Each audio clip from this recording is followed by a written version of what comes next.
ഒരു കാലത്ത് മലയാളം സിനിമയിൽ നിന്നിരുന്ന താരങ്ങളിൽ ഒരാളായിരുന്നു മാധവി. ആകാശദൂത്, ഒരു വടക്കൻ വീരഗാഥ തുടങ്ങിയ സിനിമകളിൽ ഇവരുടെ ശ്രദ്ധയ്ക്ക് സാന്നിധ്യമുണ്ടായിരുന്നു. എന്നാൽ പിന്നീട് വിവാഹശേഷം ഇവർ സിനിമയിൽ നിന്ന് ബ്രേക്ക് എടുക്കുകയായിരുന്നു. എന്നാൽ അടുത്തിടെ ഇവരുടെ ചില ചിത്രങ്ങൾ സമൂഹ മാധ്യമങ്ങളിൽ വലിയ രീതിയിൽ വൈറലായി മാറിയിരുന്നു. ഇപ്പോൾ തന്റെ മകളുടെ അഭിമാനകരമായ ഒരു നേട്ടം പങ്കുവെക്കുകയാണ് ഇവർ. റാഫേൽ ശർമ്മ എന്നാണ് ഇവരുടെ ഭർത്താവിന്റെ പേര്. ഒരു ബിസിനസ്മാനാണ് ഇദ്ദേഹം. ഇവർക്ക് 3 മക്കളാണ് ഉള്ളത്. ഈവ്ലിൻ, ടിഫാനി, പ്രിസില്ല എന്നാണ് ഇവരുടെ പേരുകൾ.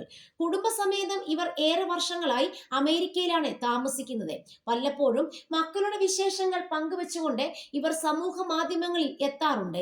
ഇപ്പോൾ തന്നെ മകളുടെ അഭിമാനകരമായ ഒരു നേട്ടം പങ്കുവെക്കുകയാണ് മാധവി.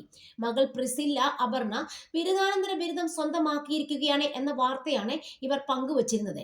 വിശ്വപ്രസിദ്ധമായ ഓക്സ്ഫോർഡ് യൂണിവേഴ്സിറ്റിയിൽ നിന്നുമാണ് ഇവർ ഈ നേട്ടം കരസ്ഥമാക്കിയിരിക്കുന്നത്. ഇന്ന് മകളുടെ പിറന്നാൾ ദിനം കൂടിയാണ്. പിറന്നാൾ ആശംസകൾ. ബിരുദാനന്തര ബിരുദം സ്വന്തമാക്കിയതിന്റെ ആശംസകൾ അമ്മ ഒരുമിച്ചാണ് നേർന്നത്. നിന്റെ സ്വപ്നങ്ങളെല്ലാം സഫലമാകുവാൻ ഇത് നിന്നെ സഹായിക്കട്ടെ എന്നാണ് അമ്മ ആശംസകളിൽ കുറിച്ചത്. കനക വിജയലക്ഷ്മി എന്നാണ് മാധവിയുടെ യഥാർത്ഥ പേര്. ഒരു കാലത്ത് സൗത്ത് ഇന്ത്യൻ സിനിമയിൽ നിറഞ്ഞു നിന്നിരുന്ന താരങ്ങളിൽ ഒരാളായിരുന്നു ഇവർ.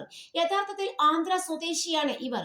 മലയാളം ഉൾപ്പെടെ തെന്നിന്ത്യൻ എല്ലാ ഭാഷകളിലും ഇവർ അഭിനയിച്ചിട്ടുണ്ട്. തന്റെ ഗുരുവിന്റെ നിർദ്ദേശമനുസരിച്ചാണ് ഇവർ റാഫേൽ ശർമ്മയെ വിവാഹം ചെയ്തത്.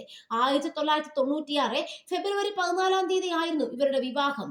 എന്തായാലും മാധവിയെ ഒരിക്കൽ കൂടി സ്ക്രീനിൽ കാണുവാൻ പ്രേക്ഷകർക്ക് എല്ലാം തന്നെ ഇപ്പോഴും ആഗ്രഹമുണ്ട്.